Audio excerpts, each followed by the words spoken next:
Welcome to the second episode of ASAP Elite Podcast. I am your host, Professor Haas.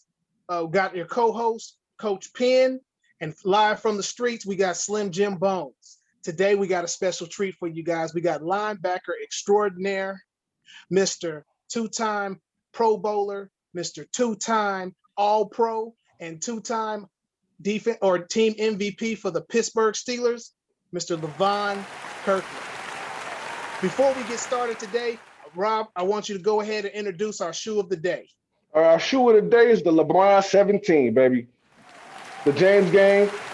I'm trying to tell you, what you play in these, either in football on turf or basketball, I'm telling you, you get the most out of it, guaranteed. Affordable, and no other shoe like it on the market. Presented by Nike, just do it, baby. All right, Mr. Kirkland, thank you so much for joining us today. We definitely are excited about this particular interview. Watch you as a kid growing up, and you know, it's just amazing that we have this opportunity to get a chance to talk to you, learn more about the man behind the athlete. Well, thank you very much. I really appreciate you guys having me on. It's always a pleasure, man. Thank you. Thank you. Awesome. Cool. Well, Mr. Kirkland, if you don't mind, and I apologize, I'm going to defer to Mr. Kirkland just because, like I said, growing up watching you, I'd even say, you know, to some point, kind of idolizing, you know, what you did, what you meant to football, and so Mr. Kirkland is probably how I'm going to address you throughout the interview. But if you don't mind, just tell us about how you were introduced to the sport of football. You know what? I don't remember being introduced to the sport. I just remember playing it all the time. I have three brothers who are all really good athletes. And, you know, they played football, basketball, they did it all. And back in those days, man, you just played sports. You're outside doing some kind of activity, always keeping busy. And I was one of those kids that I would just kind of play by myself a whole lot. I didn't really need anybody. I just get out there and get the ball, just kind of throw it around. And I just don't really remember when somebody say, hey, here's a football. It just seemed like it was always there for me. But I just remember when I was 11 years old, I was outside just catching the ball. And I told myself, I kind of paused, I caught this ball, and I was like, you know what? I'm going to play in the NFL one day. I'm going to play pro ball. And I just kind of believed it, and I just trust God. I had no doubts about it, but I didn't really play organized football until I got to the ninth grade. So I didn't play Little League or Pop Warner or anything like that. I just kind of, it was just around the house with your neighbors, just playing, and I always had a football in my hand some kind of way, some kind of how. So I feel like really it was just something that I just kind of fell into naturally. Just had a love for the game early on in my life. I really don't remember like never liking football. I don't remember it. Oh, cool. Now Sunday we had the Super Bowl. It was the Chiefs and the Buccaneers, complete blowout, manhandling. What is your take on that game there?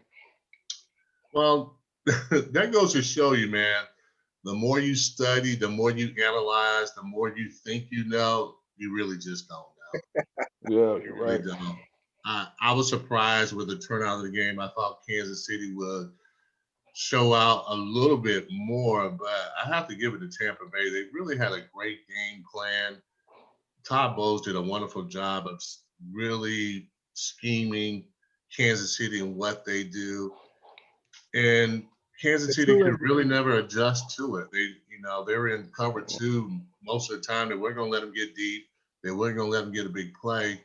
Yep. And they just wasn't patient enough to just run the ball.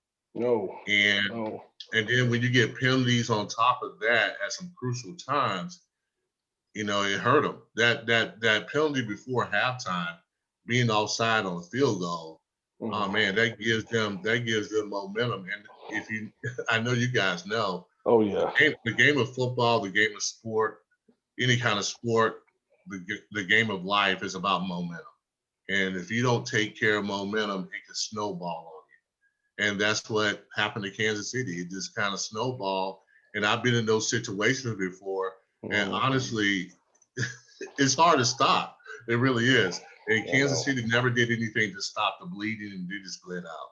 No, well, in my point of view, they were completely outcoached. Like I said, they evaded from the run way too early. You know, it was running lanes there because Tampa Bay was able to play two-man under the majority of the game and rush with 4. You know, in any situation, any defense, if you're able to get to the quarterback with 4 and drop back 7, then that's the ingredients, to take away everything on the field, especially if you one-dimensional, which they didn't have to be.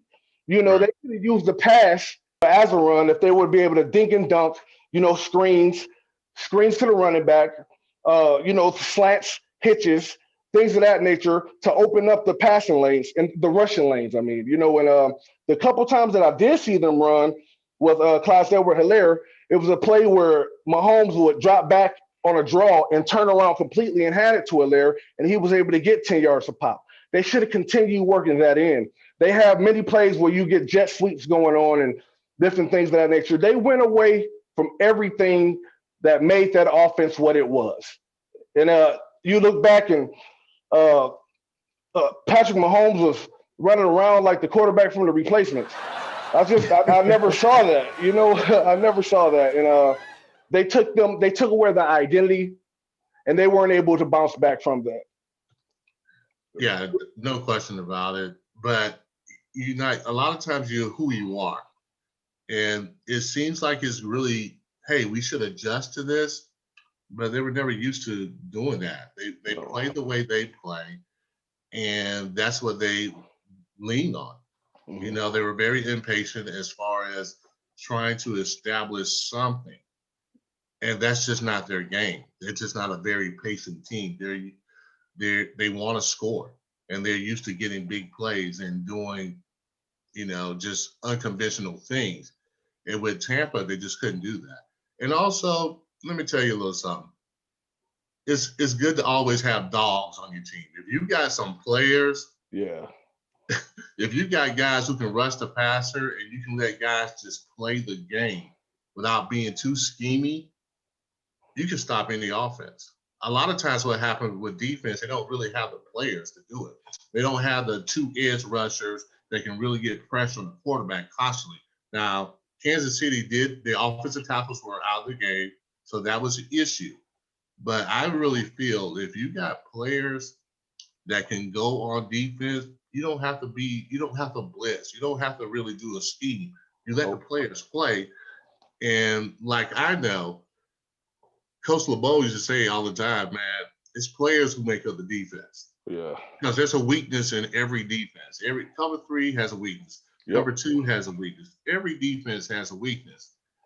But when you got some players who can make up the difference, then you can pretty much play a basic defense and be pretty unstoppable. Yeah. Now, as an offensive coordinator, the further you get away from being 50-50, pass and run, is the more chances that you have, the bigger chance that you have of losing control of the game. And it looked like at one point they were 80-20 pass. Right. And once it got to that point, it was pretty much over. I think that they stayed with their game plan too long, which is, many times coaches, offensive coordinators, and head coaches are blamed from going away from the game plan too early. In this situation, I think that it happened too. I think that they stayed with it too fast. What do you think, Slim Jim Bones? Well, that Tom Brady game, if the refs ain't throwing some terrible calls, so I'm just gonna put that out there.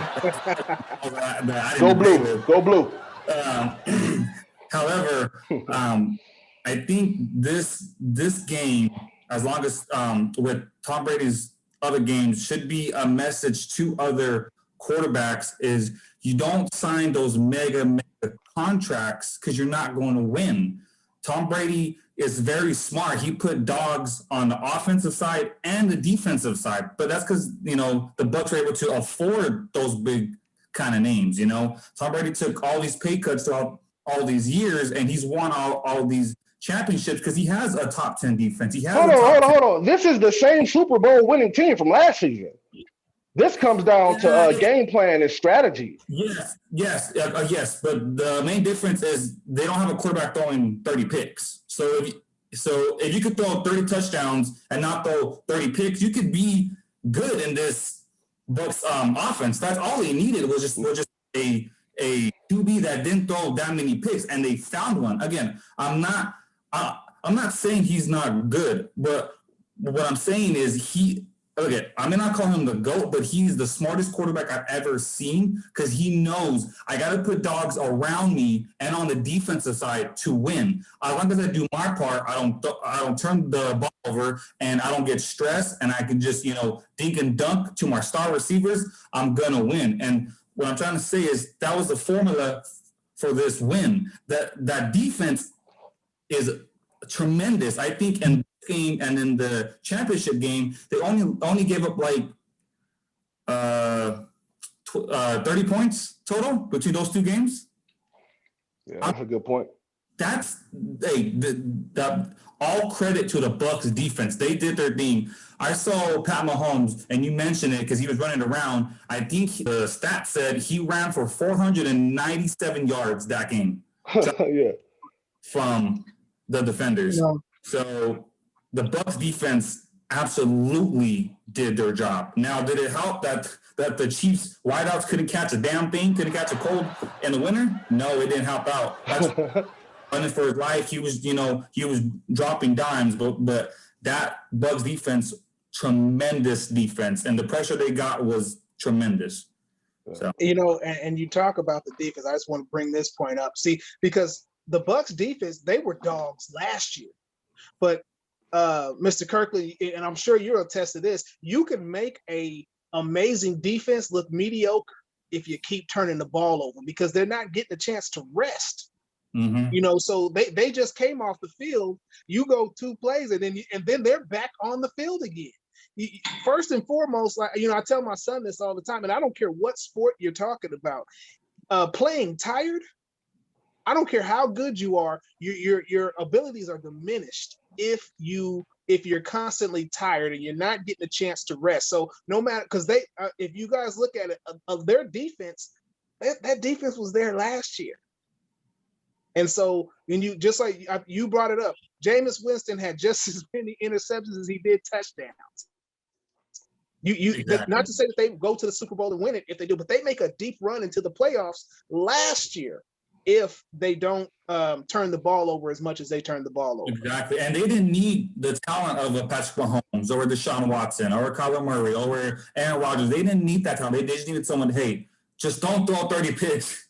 Okay. If you could do that, if you could just keep our offense on the field for a bit longer, rest our defense, just put some points up, we'll do good. And but we still can't take away from Tom Brady's greatness. I mean, the dude is, at 43 years old, he's still better than the large majority of the youngsters in the league. So you can't take away from that. So when you add that to it, it's just a great mix to win a Super Bowl.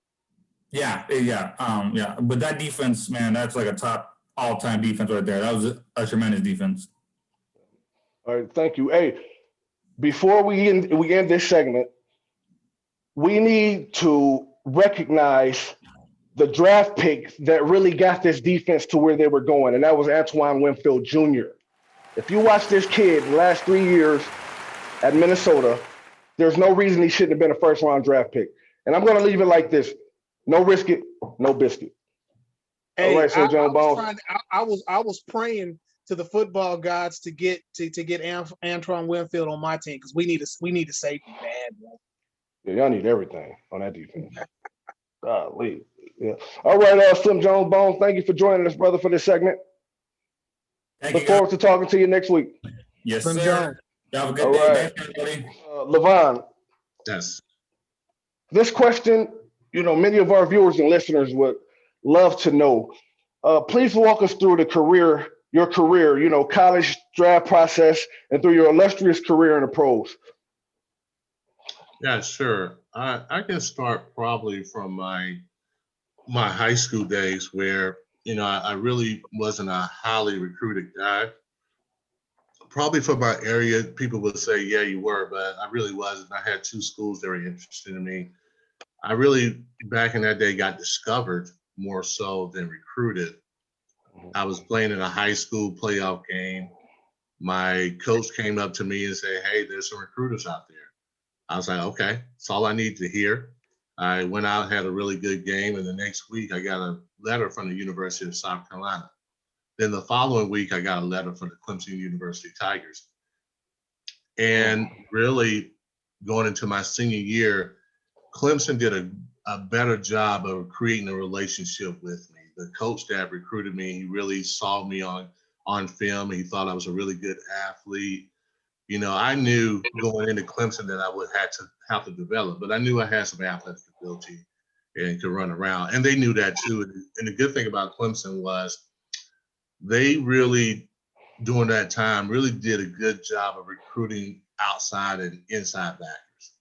They looked for the guy who can move athletically, and they felt like, hey, we can make him stronger, we can make him a little faster. But as long as the kid can move, shows instincts to the ball, then we feel like we got a good player, no matter if he's 190 pounds. So I came into Clemson, believe it or not, about 190 pounds. And when I came in, I got redshirted, and which was okay. I know redshirt, kids don't really like getting redshirted, but a lot of times, it can help you in your development. If you're not quite there yet, Right. it can help you in your development. So I was okay with the red shirt. I really was. I knew I had to get a little stronger. I knew that I had to get acclimated to the plays because in high school we were pretty simple, and in college it's a little different. A little different. You got a lot more coverages. You got a little bit more fronts. There's more responsibility. So I knew it was going to take me a year to really get accustomed to it. But man, I'm just not a bench player. So that next year, after my red shirt, I was determined to be a player. And at first, I did special teams, and I was backed up to one of our starters. But as the season progressed, I started making more plays. And I just had one of our GAs tell me that, hey, if you keep working the way you work, you're going to be one of the best linebackers ever played here. Okay. And I accepted that. A lot of times people, they kind of, when you give them a compliment, they kind of back away from the compliment. Yeah, that's right. They'll tell you something like, oh, this, hey, you look pretty today. Oh, this whole thing, Yeah. I accepted it. I was just like, okay, he thinks I can be the best player, then I'm going to be the best player. And so, it just got better for me. And one of the things that happened too was when, after that freshman year, I had a really good freshman redshirt year. Then I went to a guy named Gene Chizik. If you know Gene Chizik, Yep. he was the Auburn. He was the Auburn head coach, won the national championship. But before that, he was a GA with the Clemson Tigers, and he helped with the outside linebackers. And I went to Gene because I was making mistakes, and I didn't want to make mistakes. I wanted to be a great player. And I straight up went to him. I said, hey, Gene, I want to be a great player. Can you help me out with the scheme? He's like, man, I'm so glad you came to me. I'm gonna make you he said, I'm gonna help you understand defenses. And we would sit in the office, we would talk in the lunchroom, and I just would soak it up. And he basically told me that understand what everybody else is doing around you, it makes it easier for you. So I did that, and that I took off. That next year it took off when the MVP in the Gator Bowl was an all ACC. And you're talking about a guy that was probably on the bottom of the list coming in as a freshman. Yeah. Junior year, great year, senior year, great year. And then, it was time to get drafted. And it was so funny, man. I thought I was like the Lawrence Taylor, an outside linebacker. And I get to the Senior Bowl, and Art Shell, who's from South Carolina, is the head coach for the Raiders. Oh, yeah. The first African-American head coach in the NFL. Yeah. And he comes to me, and Art Shell's a kind of intimidating guy. And he comes to me, and he's just like, he said, hey, Kirkland, I want to move you inside. And I looked at him like, I have never played inside linebacker in my life. Yeah, gotcha. I thought like, oh my God, it's going to be terrible. I did. But then I switched it up. I was like, hey man, whatever you do, just go to the ball, just play. Yep. And I end up having a fantastic Senior Bowl week. And what it did, it showed the NFL scouts that I was versatile. Because honestly, I probably wouldn't have made a really good outside linebacker in the NFL. I wouldn't have been a good outside linebacker. So they switched me. So when I got to Pittsburgh, they were comfortable enough to switch me because they felt like he's athletic enough that he can do it. And so it took me about a year to really get it down. I played special teams. I didn't really play much on defense, but it took me about a year to really get it. And the next year I was competing with a guy named David Little. Ended up beating David Little, but now as the inside linebacker, you're more the captain and the leader of the team. And I was just a second-year guy. Now you got to understand, we had guys like Kevin Green, Greg Lloyd, Carnell Lake, Rod Wilson. We were stacked. We were loaded. And I remember Coach Cowher coming to me after I won the job, and he was like, you got to take over the huddle. You got to take command. And I'm like, ooh. I was kind of doubtful. And then I'm just like, so I kind of fainted a little bit as far as being a leader was concerned. I was kind of like, pretend you're who you want to be as an inside linebacker and just be that guy. Yep. And I end up being that guy. And what happened was the other guys, they trusted. They started trusting because I was making plays. I was making the right calls. And my career just kind of built up from there. Then when it really took a turn was when we played the Super Bowl. But before that Super Bowl game, I had a guy named Matt Millen, which if you're from Detroit, you know Matt Millen. You may not like Matt Millen. You don't have to be from Detroit to know Matt Millen. Yeah, but you have to be from Detroit to not like Matt Millen. Okay, well, I like Matt Millen because, Matt Millen kind of changed my life a little bit. Yeah. Before that game, he played with a guy named Alboy Mays. And I'm telling you, we're about to go in like a few minutes to play in the Super Bowl. And our boy's like, hey, Kurt, man, I got to tell you what Matt Millen told me. And I'm like, what? What did he tell you? He's like, he sees you as the dark horse on this team, man. He sees you as a really good player. He said, you're seeing the right things, but you're just not trusting it. He said, he said, trust your eyes tonight. And that was my aha moment.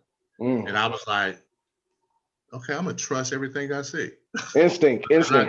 I'm not going to doubt it. No, you know what it was, though? It was just confidence in believing what you saw.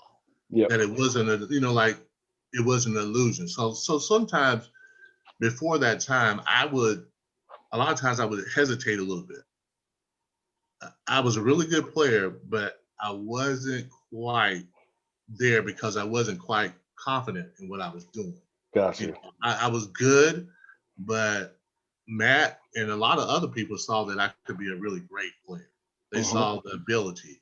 I didn't really trust it as much. But when he told me, trust your eyes, it clicked that game. And I just trust everything I saw. I didn't doubt anything. And it really helped me as far as a player was concerned. From that point on, the next year, I went to the Pro Bowl for the first time. And then the next year, earned NFL Linebacker of the Year. Yeah. And that was with guys like Junior Seau, Ray Lewis that was in the fold. Yeah. And I just believed as a player, man, at my size, that I could do a lot of things that a lot of guys could not do. Yeah. And, I thought I was a great cover guy. And it just kind of carried on through my career. And, I played when I got to my 11th year with the Philadelphia Eagles, I kind of knew that was it for me. And I was able to walk out on my own terms, which is always good because normally you don't really get to do that. But I was able to walk out on my own terms. I probably could have played another year or two. But I just. That's a question. Yes, go ahead. Well, what you just asked, how did you know it was your time? What told you it was your time? It's kind of funny. It's kind of spiritual. My body and mind, they just agreed. Plus, there was a guy named Michael Vick that we played in the playoffs when I was with Philly. Yeah. And he took off down the field, and I just kind of stopped and looked at him like, boy, he is fast. And I was like, you know what? I can't chase him down. And I didn't even try to chase him down. I was just like, boy, he's fast. Yeah. And then we actually won that game. So the next game we play in Tampa. And, you know, it's kind of back and forth a little bit. Mm-hmm. And this guy, I was running down the field, and he blindsided me. Wow. And I was like, yeah, I'm losing a little bit. You know, because, you know, back in the day, my peripheral was real good. You have to have a really good peripheral to play linebacker. I did not see that guy coming. He blew me up. And so I sat on the bench, and I was like, yeah, I think this is my last game. Got you. I think this is my last game. And it wasn't any fight. My mind, my body, they didn't fight it. It was just like, it was all, we all agreed, Mm-hmm. you know, mind, body, and soul. We all agreed that this was the last one for me. And, you know, I got calls after that about playing linebacker and coming to a team. I just wasn't into it anymore. It wasn't, I loved the game, but I wasn't as passionate for the game. And I always called football like my first love. That was my first girlfriend. I understand. I wasn't, you know, as a young man in high school, I was not girl crazy, but I was football crazy. And that was my first girlfriend. And it's just like you have this really long, great, loving 20-year relationship. Mm-hmm. And you get to a point where it's just like, we just need to move on. But we're going to be really good friends, though. We're still going to be cool. But it's time for you to go your way. It's time for me to go my way. And that's how it ended for me. Yeah, I feel the same way. It's I consider it retiring, you know, from coaching, but it's the reluctance to end a relationship with a part of me and who made me who I am. So I definitely understand where you're coming from. Definitely understand. Now, this question is one that I'm sure you get all the time. Let's talk about the legacy of the 99 Club. Defensive players like Shaq, Jason Taylor, J.J. Watt, Aaron Donald, and now Chase Young. Mm-hmm. What attracted you to the number 99? You know, that's a funny story because when I came into the NFL, they gave me 45, which I absolutely hated. 45. It's a terrible number. And I think a lot of people are like this, man. Your number has to really resonate with you. Absolutely. So when I was number 44 in high school and college, that was my number. Me and that number had a relationship. We really did. It was like a bond, like we belonged together. So fast forward, when I go into the NFL, it's after the last preseason game. Back in those days, you could not, as a linebacker, you could not wear the number. You couldn't wear any 40 numbers. You either had to wear a number from 50 to 59 or a number from 90 to 99. So the equipment guy summons me into the equipment room and he said, hey, we got to change your number. And so they had these 4 numbers laid out for me: 58, 59, 56, and 99. So I looked at number 58. If you know anything about Pittsburgh football, that's Jack Clammer's number. Yes, sir. It is no way I'm putting on that number. No way. I respect Jack Clammer too much, and I probably could never live up to the hype. So I was like, not wearing that number. The next number, 59. If you know anything about Pittsburgh football, that's Jack Ham's number. Yes, sir. No way am I going to put it on that number. I have too much respect for Jack Ham. And me and Jack Ham actually got along very well. Then there's 56 and 99. Now, 56 is the more conventional number.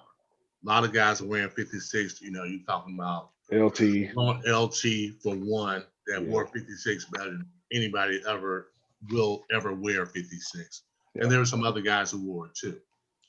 Then I kind of looked at 99. Mm-hmm. And I was like, this is an interesting number.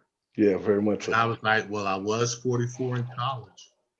I was like, man, I can probably rock 99. Nobody, and then I was like, nobody's really wearing 99 as a linebacker. Yeah, double 9. Yeah. And so I was like, I take 99. And so Yeah. the first day I went out to practice, man, everybody was like looking at me strangely, like, why you got number 99? Because it's such a big number, right? Yeah. It's such a big number. It's the closest number to 100 you can get, And everybody's looking at me like, why 99? And I just like, don't worry, it's gonna grow on you. Yeah, for sure. It's gonna grow on you. And honestly, I can't imagine me wearing another number during my pro career. It fit. It's just like I said. Sometimes it's spiritual, Yep. and that number just really fit. And nobody was wearing it at the time. And it's kind of funny because now you see some of the best players, they're gonna wear 99. But you got to be a great player to wear 99. Absolutely. Yeah, Yep. you can't wear.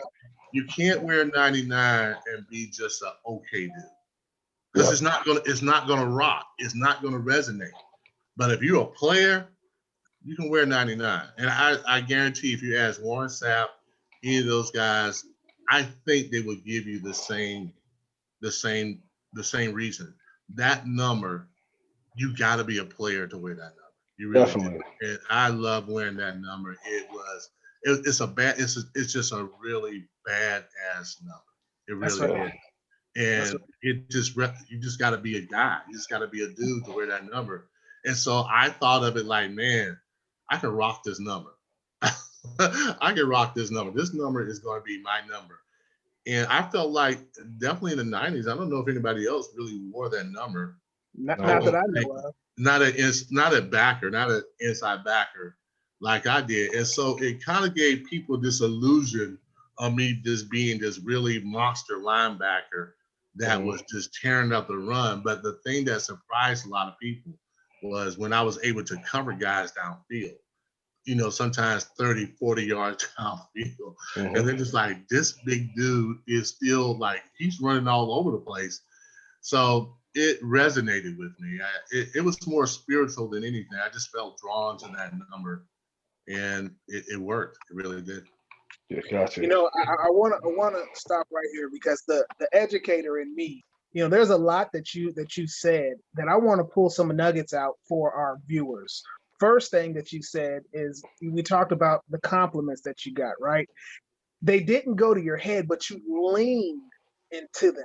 And I think that's something that that youth today, and even youth in my time, when they got compliments, it went to their heads. Right. Because the thing is that compliment is for right now, right? Yeah. So the thing is, if it goes to your head and you don't live up to that compliment is gone.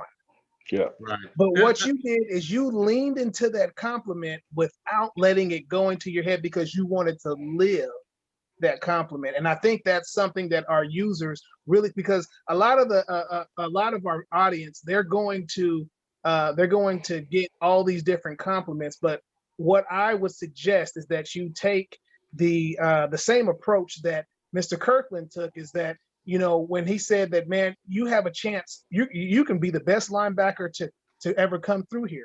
Well, the thing is that didn't just go to his head and say, yeah, I'm gonna be the best linebacker. He did what he had to do so that that compliment could come true. Well, I can tell you a pretty cool story, and it kind of went throughout the years.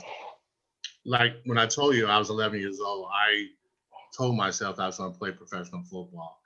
I did not tell anybody that I was going to do that. I didn't tell one soul that I was going to do that. And when I got to high school, and it was my 10th grade year, my varsity coach, I got moved up to varsity my 10th grade year, and my varsity coach told me, like, dude, if you commit to this game, you can go to the next level. And when he told me that, it did one or two things. It really made me think that I was onto something. Mm-hmm. That he was confirming what I was thinking the whole time that I kept inside. So when That's he right. told me that, I just kind of let it, I took the compliment. And we talked about before, a lot of times when someone gives you a compliment, people can let it get to their heads, but they can also deflect it and say, no, no, no, this old thing, or I look all right. Sometimes you have to accept the compliment. That's right. And you have to let it resonate. You have to feed yourself that compliment. And so I did that. Then when I went to Clemson during my red shirt year, I was on the scout team. I wasn't quite developed, and I was just working out. And one of the grad assistants, it wasn't an assistant coach, it was a grad assistant. Mm-hmm. And he came up to me, he's like, kid, if you keep working the way you work, you're going to be one of the best players ever played in Clemson. And I was like, That's good stuff. I was like, okay. I just accepted it. I didn't, it didn't go to my head. I just like, okay. And then I just kind of went from there. And then when Matt Millen told me, trust your eyes, it just confirmed everything. So a lot of times I think that we have to be able to accept compliments. That's right. Put it in its right, don't get cocky about it, but I mean, take it too. That's Like, right. take it as a compliment, take it as a confirmation that whatever your gifts are your gifts, and you need to enhance it. Yes. Those people were basically telling me, step up your game. That's right. There's another thing that you also said in there that as the educator in me, I have to pull out, right? You said that you went to one of the assistant coaches. I believe that you said he was a GA. And I apologize, the name escapes me. Dean Chizik. Dean Chizik. Yes, sir. And end up being the coach at Auburn. But yes. The thing about it is, a lot of time players of your caliber, they don't seek out the tutelage of coaches and players that are doing it at a level that they're trying to get to, and in order to be great, in order to be the greatest player or greatest linebacker or greatest whatever you're trying to be, you have to be a student. Allow me to interject. I'm sorry, Haas. And you as a coach, Mr. Kirkland, I'm sure that you feel this way also. But one thing that I tell my players is, come to me, seek out the information, because that's how we separate the players from the players. Those who come to you and want to be better. You know what I'm saying? We cling on to those that ask for help and that seek to be the best. You get what I'm saying? It separates you from the mediocre. And this is something that I stress all the time, as long as you play the game of football, how you live your life. You know what I'm saying? So I definitely understand that quote, what you just said, and where Haas is coming from. Well, I tell you guys, I have a funny story here. When I went to the NFL and I was coaching with the Cardinals and I was helping out with the outside linebackers. And I tell people this all the time. The guys that play in the NFL are some of the best, smartest, hardest workers that you will ever find. Now, the media paints football players, especially African-American guys, are guys who are outspoken. They paint them as cocky, thugs, whatever. But I guarantee you, those are some of the best workers and guys who want to get better. And if you can help them get better, they will draw to you. They will come to you because you're trying to help them get better. They want to get better. But I was coaching at FAMU, and this is the funny story here. I had a guy that was an outside linebacker, and he had a little bit of skills. Okay. Boy, he just was not a worker. He really wasn't. And I was trying to get him to work, and throughout the season. Now it's like the last couple games, his senior year, and he comes to me. He's like, Coach Kirk, what do I have to do to get to the NFL? And I looked at Sean, His name was Sean. Okay. And I looked at Sean, I'm like, you're not going to the NFL. And he's like, what? Because he thought I was going to be like, oh, well, Sean, you need to do this. I was like, you're not going to the NFL. And he's like, why you say that, Coach Kirk? I'm like, okay, let me give you a few examples. So I pulled out his workout sheet, and, it's green if you attend, but it's red if you don't. Yeah. And I said, you have not worked out this whole season. And I said, you know what? I said, and also, you're at FAMU. I'm not saying anything bad about FAMU, but you're at FAMU. Yeah. You're not at a Power 5 school or anything like that. So you really have to pop off the page.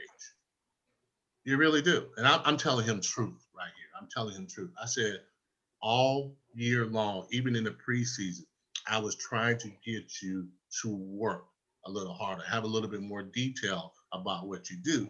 I said, Sean, I played in the league for 11 years. You had resources that you could have came to and say, like, Coach, I want to get better. I said, you coming to me at the very last, you got about 2 more games left. And I said, you know what the scouts do when they first come to any school that they go to? I said, you know who they come to first? He's like, who? I'm like, the strength coach. I said, they go to the strength coach and they're going to ask, because this is $1 billion industry, and they're not going to waste their time on a guy who doesn't work out. They're going to go ask the strength coach, tell me a little bit about this Sean Ward kid. And guess what he's going to say? He got some talent, but boy, he will not work. And they're going to be done. I say right there, they're going to be done with you. They already know. You can go to that coach and you be like, Coach, my name is so-and-so and I really want to play. I say, you want to be in the NFL, but you don't really want to be in the NFL. Right. I said, if you really wanted to be in the NFL, you'll do whatever it takes to be in the NFL. You'll eat, breathe it, sleep it. That's your girl. And you like the perks, you like what you see on TV. But I told him straight up, gentlemen, I was like, he asked me, I was like, dude, you're not going to the NFL. You're not. Yeah, and I hope y'all caught that nugget. That was a big nugget that he just threw about the fact that scouts go to the strength and conditioning coach. I've never heard that before. Right. Guys, we're talking about 2-time Pro Bowler, 2-time All-Pro. Yeah. So that's what they do. So y'all got your pins out.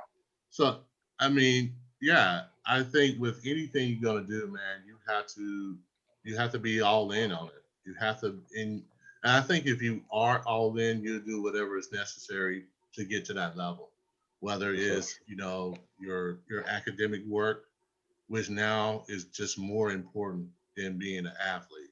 You can't even go to a college now if you don't have the grades to go in. You just can't, because they just, now with all the penalties that the team would get if you don't do what you're supposed to do, they're not going to risk. They're not, there's no more Prop 48. There's no more, hey, let's take a chance on this guy because he's uber talented.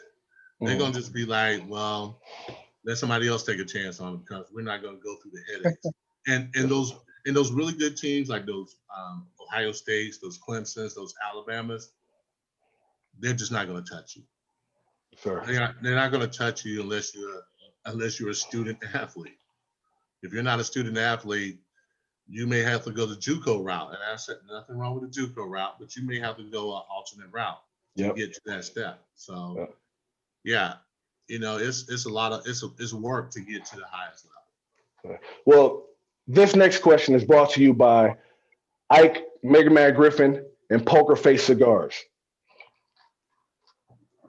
Ham, Lloyd, Lambert, Green, Kirkland, Woodley, Harrison, Fourier, Watt, Devin Bush. From Lamar, South Carolina, how does it feel to be mentioned amongst the legends? Well, when you talk about legends, I don't know if it's funny. I don't know. I think I'm one of those guys that people respect as a player, especially if you played against me. And I tell you what, man, it's cool because Pittsburgh has a legacy of linebackers like no other NFL team does. And if you can go there and play linebacker and be mentioned amongst those guys, it's an honor within itself. A lot of times there are honors and respect that's given that may not be in a plaque. It may not be in the museum. It may not translate to you going to the Hall of Fame. But the cool thing I always get when I meet players that played against me or they mention my name, I get respect for what I did. Mm-hmm. And that's the coolest thing about you understand that you did put it down. You did do work on the field because those are the people that recognize you. Sometimes the media could be slanted one way or the other, or if you don't have the numbers that they deem that are great numbers. But if the players that you played with respect you and know that you're a good player, that's really all you need. So I know that when I played the game, that people respect how I played the game. Yeah, that's right. And that's all you can really ask for. Like I said before, Hall of Fame, all that stuff, man, that's great. That's nice. It's wonderful. But there is a thing that's called street cred. Mm-hmm. Yeah. And I feel like I got a lot of street cred. I mean, maybe, Kyle Hurd or nobody talking about Levon Kirkland in the name of linebackers. But I guarantee you, if you ask Ray Lewis, was I a good linebacker? He's going to say, yeah.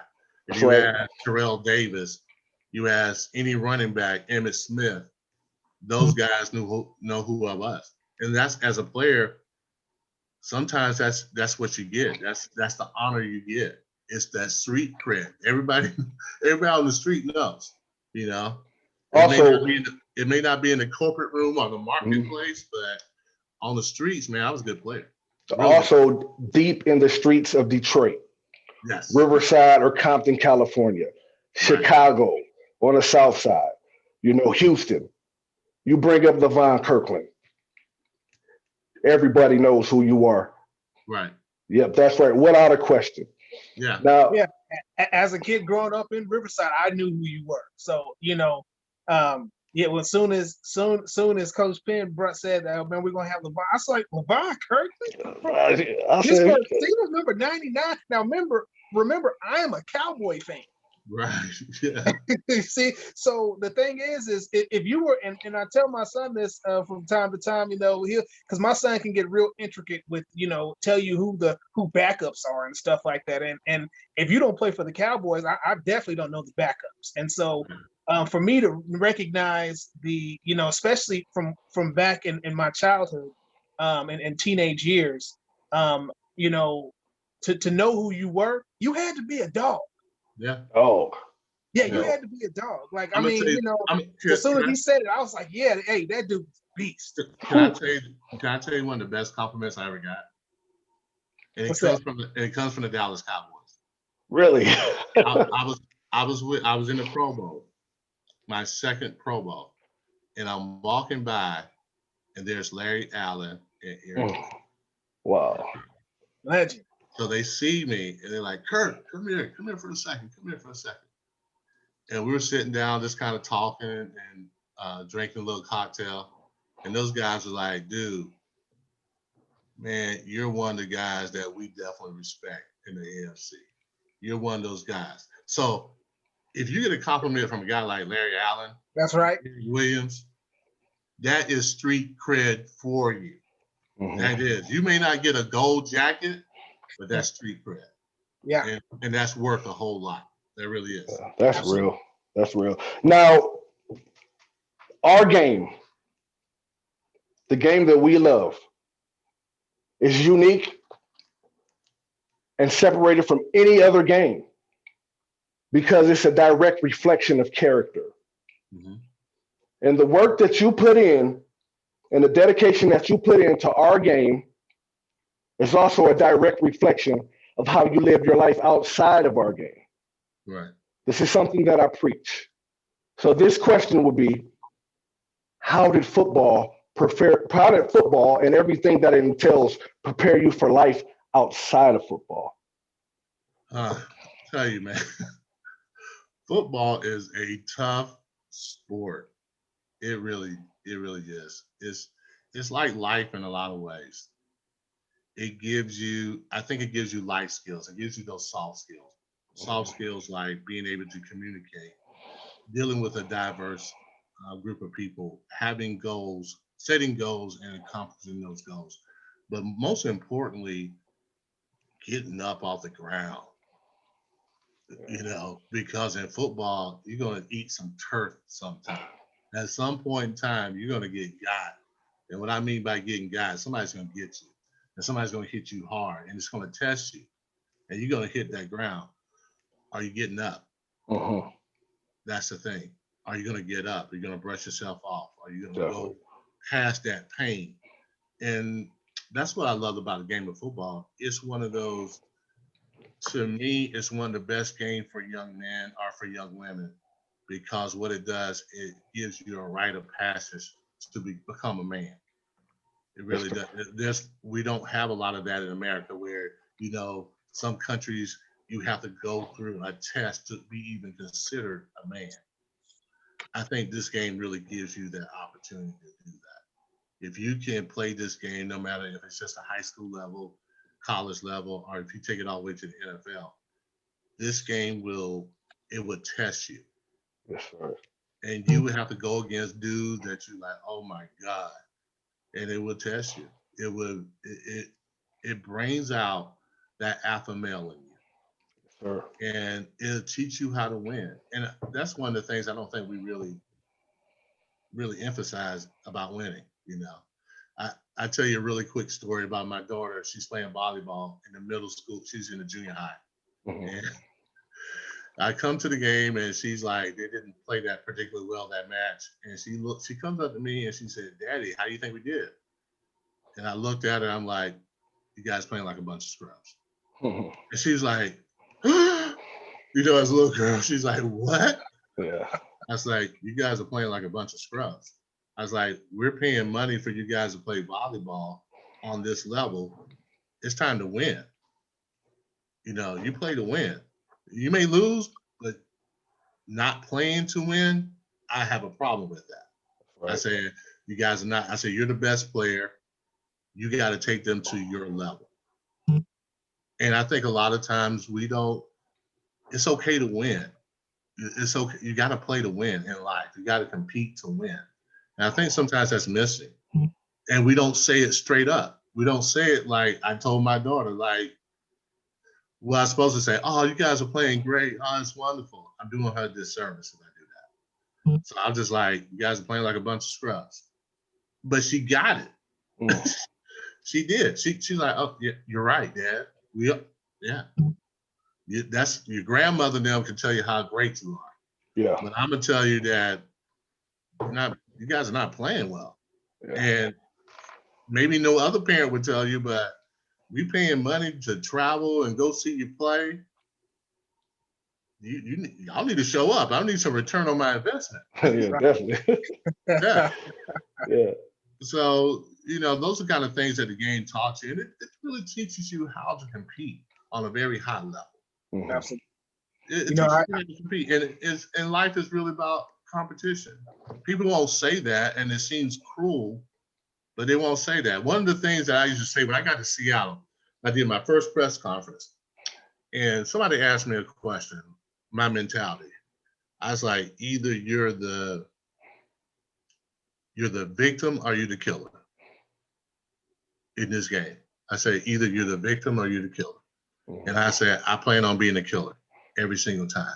And the PR guy was like, you can't say that. You can't say that. But I was like, I guarantee they all understood what I meant, though. I say, they understood what I meant.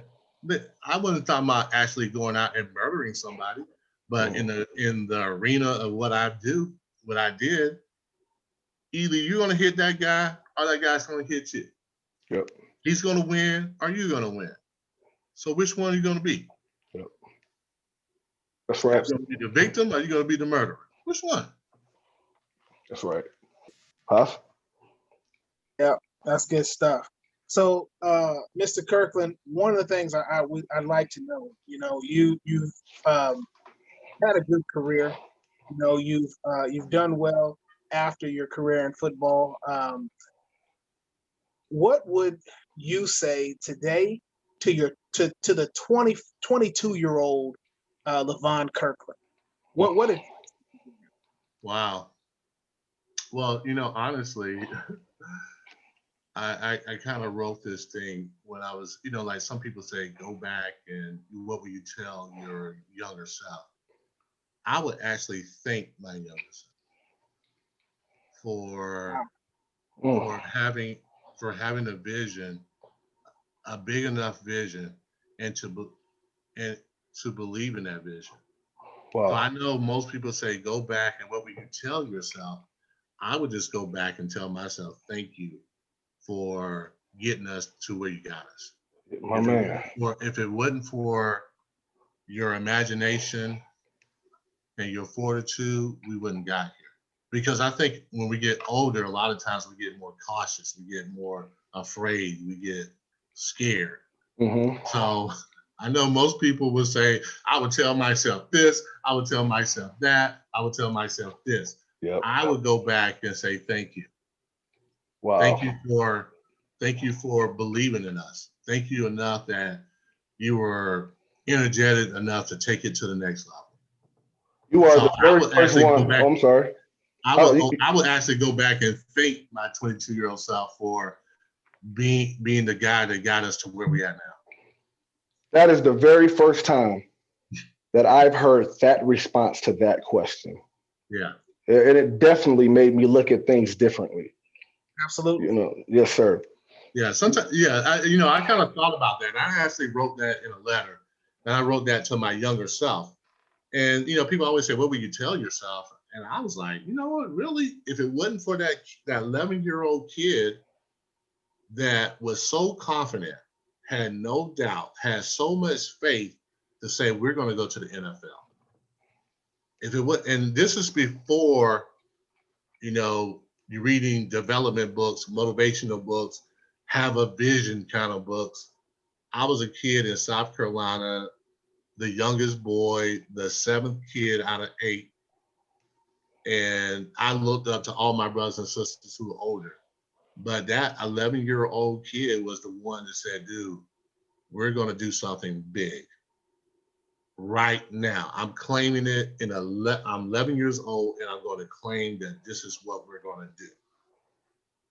So when I thought about it, I was like, if it wasn't for that 11-year-old kid, I wouldn't have been at Clemson University. I wouldn't have went to the Pittsburgh Steelers. I wouldn't have had the pro career I had if it wasn't for that kid naively having undoubtable faith that we can get something done. And it had to be at 11 years old. It had to be that age.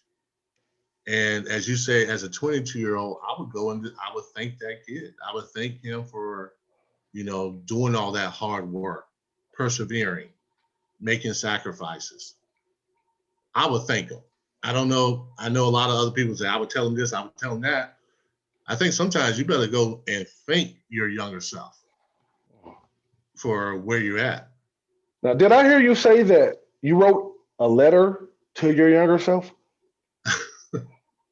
Yeah, I wrote a letter to my younger self. That was for me. That was for me. I heard that. I wrote that down. And I appreciate that. Sometimes,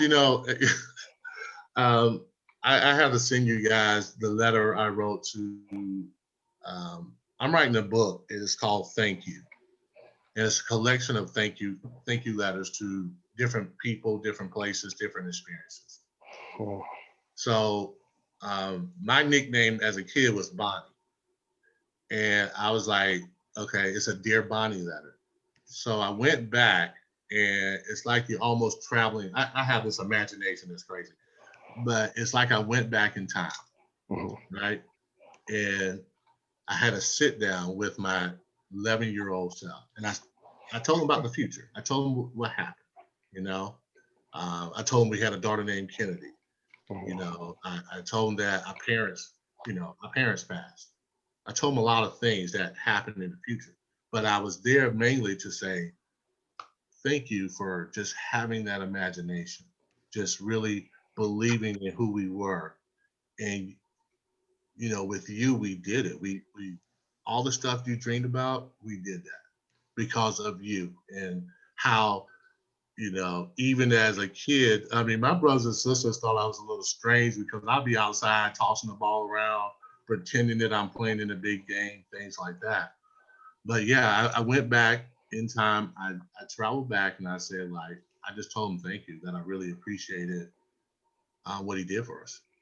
And I know that sounds strange because it's me, but just imagine you're going back and you're going back to your younger self and you having, instead of being I'm preaching to my younger self and you should have did that, what good does that really do? Honestly, it doesn't really do that much good. So I thought of it in a positive way, and I went back and I just like, thank you, Bonnie, for really believing in us It because of doesn't sound strange. It's brilliant. Yeah, uh, not at all. And honestly, what it is it says a lot, right? Because a lot of our viewer, our audience is going are where you were when you're the person that you're thanking. mhm, That's where they are now. Yes, yeah, sir. You see, and this gives them an opportunity to put themselves in a position to thank themselves when they've made it to where you are right now. When they look back on their life, you know, they can say thank you for changing the course. You know, thank you for listening to that podcast. Thank you for taking the advice of those who have gone down that path already. And so I really think that just speaks to your character. It to me, you making that response or giving that response lets me, I guess, helps me to see why you were able to do the things that you were able to do, why you're mentioned in the circles that you're mentioned in, why you're a part of that linebacker history, why I knew as a 13 or 12-year-old kid knew who you were, and I didn't even like your team. You know, You I know, didn't like the Pittsburgh Steelers back in the day either, so I get it. well, see, No. here's the thing: is we diehard Cowboy fan. Actually, I was born the day the Cowboys won the Super Bowl in '78, Right. the same day. Now my mom's fiance is from Pittsburgh and a Of diehard Pittsburgh fan, so you can course. just see how things were in my house. Yeah. So, but the thing is that you know the whole reason for this podcast is to talk to individuals like yourself and to be able to look at the man behind the athlete and help those who are coming up and following that same path. And honestly, you've given a lot of nuggets today. I mean, we got a gold mine of nuggets that you've dropped in this conversation. But I honestly, and Coach Penn, you probably with me on this one, but that was probably one of the biggest nuggets that I think that they can take from is because they have the opportunity to look at life in a different perspective by saying, okay, what can I do now that's Yes. going to cause me to say thank you to my Yeah. younger self instead of Yes. instead of having regret, right? You're looking at this as a way of saying thank you rather than saying, okay, let me look at the things that I regret. What could I tell myself now? No. Let's look at the totality of everything. Right. And I want to say thank you for showing us that we could do it. Yeah. Yeah. It So was. It was. It was. I'm kudos telling to you, you. man. It was. I thank you. It was spiritual. It really was because it's kind of using your mind's eye a little bit. Is putting things in perspective. And this is after I went to the Ring of Honor, and you travel back in time, and you just like, man, this little kid that nobody saw it coming. You know, nobody saw it coming. The only person who saw it coming was that 11-year-old kid. And then when he got to be in the 10th grade, that 10th grade kid recognized that that his high school coach was just giving him confirmation what he already believed. Mm-hmm. And in a lot of ways, I was just different than most of the kids coming through my school. Not better. I just thought differently, and I just let my imagination flow. So when he told me in the 10th grade, I think you can take your game, I think you can go to the next level. It just like, I knew I wasn't the only one. I knew I wasn't, but I had to carry it. That's a long time from your 11th grade, from being 11 years old all the way to the 10th grade, to carry that and not to let that out. Because, and I tell people, sometimes you can't allow doubt to even come to there. Right. And I didn't know much, but I knew when I was 11 years old, I wasn't going to tell my brothers.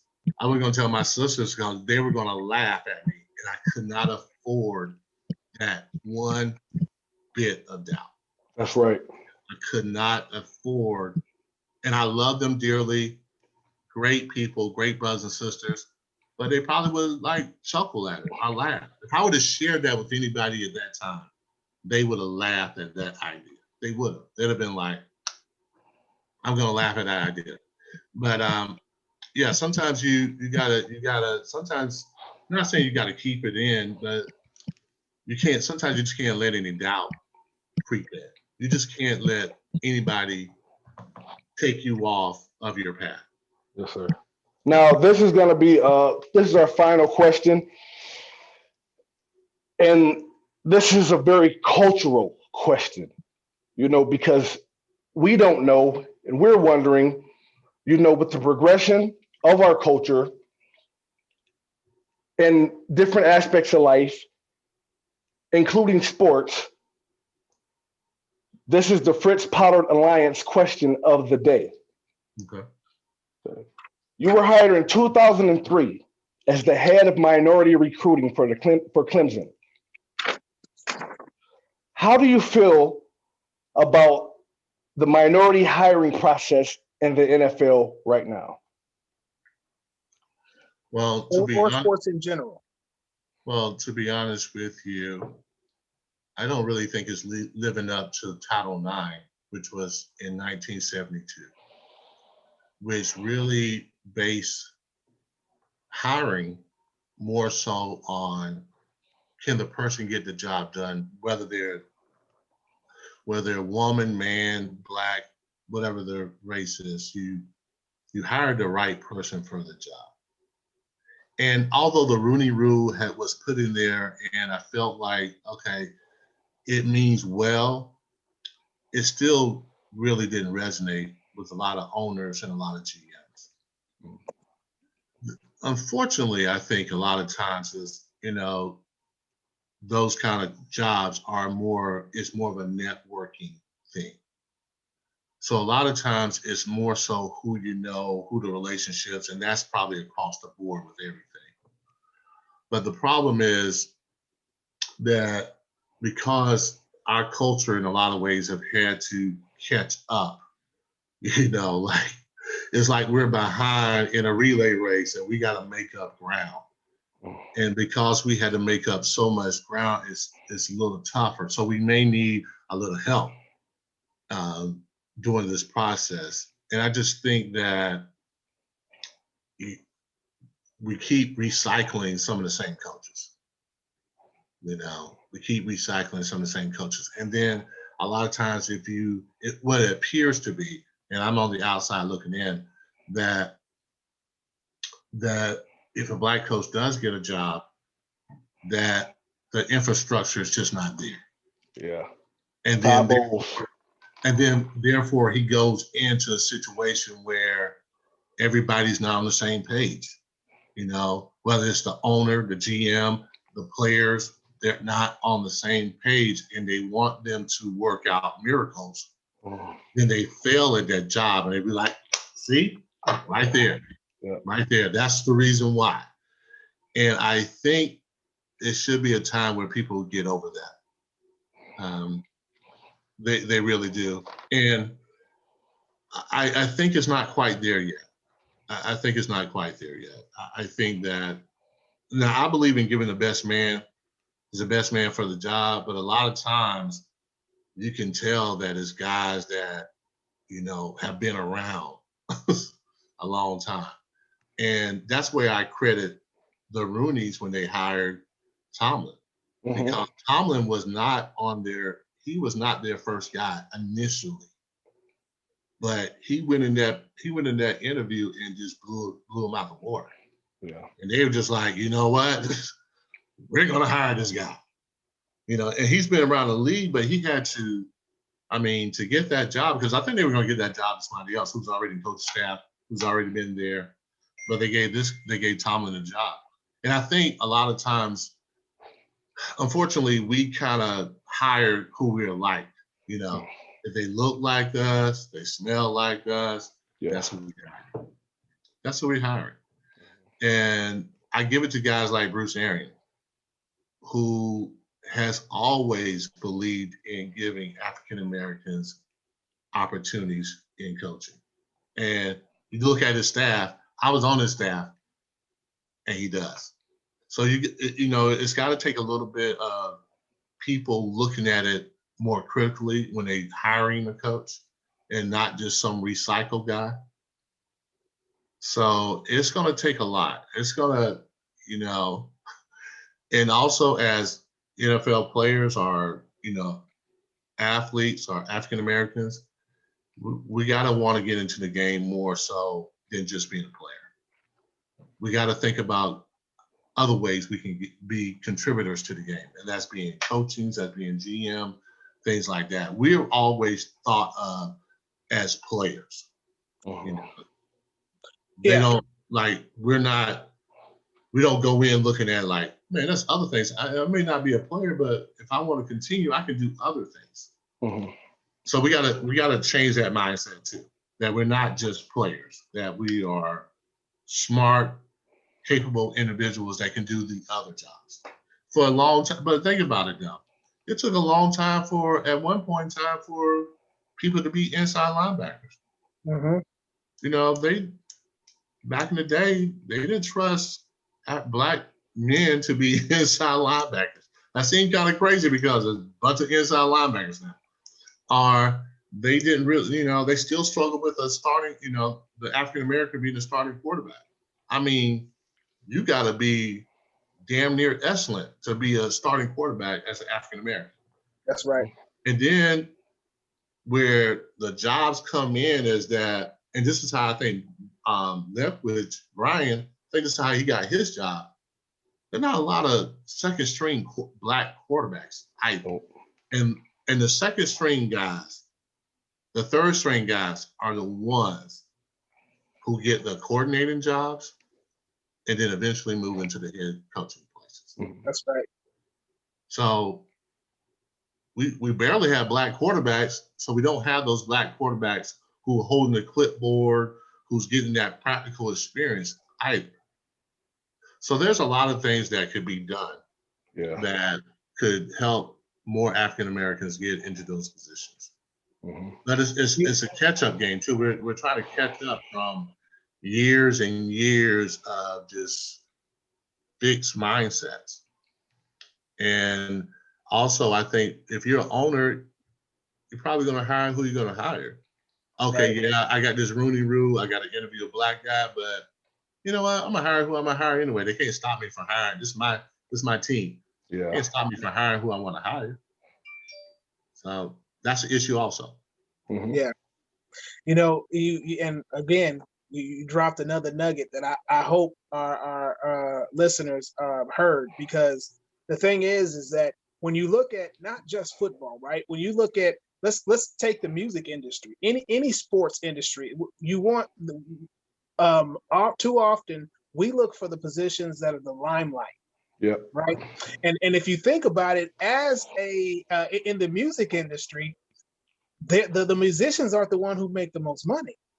They're not the one that calls most of the shots. It's the executives that are behind the scenes. It's understanding the business. In football, the thing is that the executives, some of your, unless you're just one of those, I guess I'd even go so far to say flamboyant, because even a lot of the top level executives aren't household names. Mhm. But the thing is they're the ones who make the decision. They're the ones who make a lot of the difference. When you have the worker bees, no matter how good of a worker bee you are, a lot of times you don't have the influence that you want to have. And so I think that when you said that, we have to start desiring more positions than just being the players on the field. Mhm.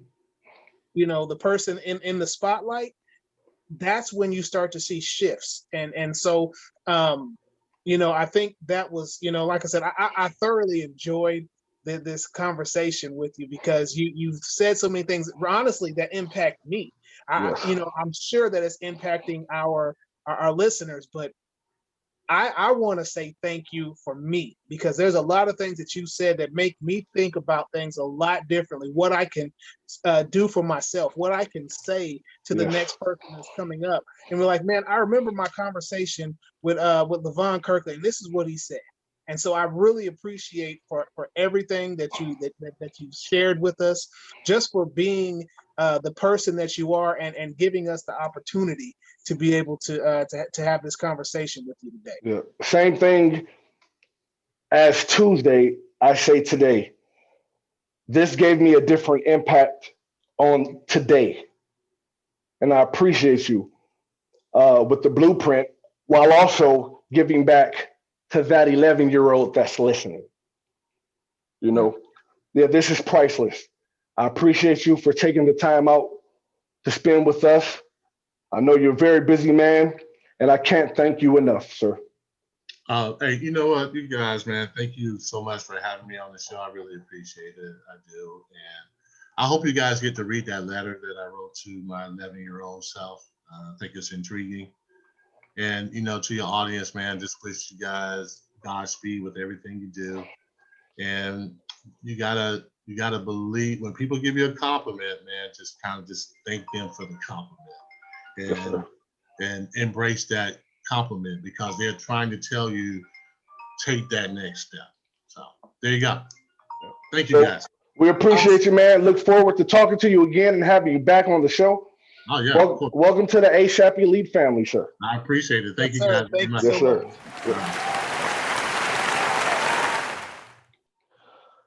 Well, Professor Haas, Coach Ben, this conversation is one that, like I said, you just can't find anywhere. no, Someone that's proven and that wants to give back with a unique story that can really help the common man in anything that he's doing and anything that he's preparing to do. Many times, us as people, we have doubt. He was able, as an 11-year-old, to dream, create a blueprint, and carry out those goals without telling a soul. That's something that's very hard to do. absolutely. What he said, when you tell someone, and the human aspect of it, their response usually casts doubt. So. And it's the ones that you respect the most. You're the people that are closest to you that will cast that doubt on you. Man, honestly, I've had more people, because me, I'm a track guy. And Yep. from the time I was a little kid, you couldn't tell me no different. I was going to the Olympics. I was going to be the fastest man in the world. Yep. Here's the thing, though. I actually got more, not to say that I didn't have family and close friends who believed in me, Mm-hmm. but it was the people who didn't know me that seemed to believe and encourage me more than the people who did. Yeah, that's So, real. and the thing is that, and this is not, we're not this. I want everybody to know that this is not just about football. This is not just about sports. This is about life. Yep. This is about life. These lessons that and these nuggets that are being dropped, these are nuggets that you can use in your everyday life. So this is a lesson to the 11-year-old all the way up to the 50-year-old. That's right. Well, We want to thank everyone for joining our show today. Please listen and implement the nuggets that were given to us by a legend whose hard work paid off, and you're able to see it. So thank you for joining us as we finalize this episode of ASAP Elite Podcast. Thank you. God bless. God bless. Stop calling nigga.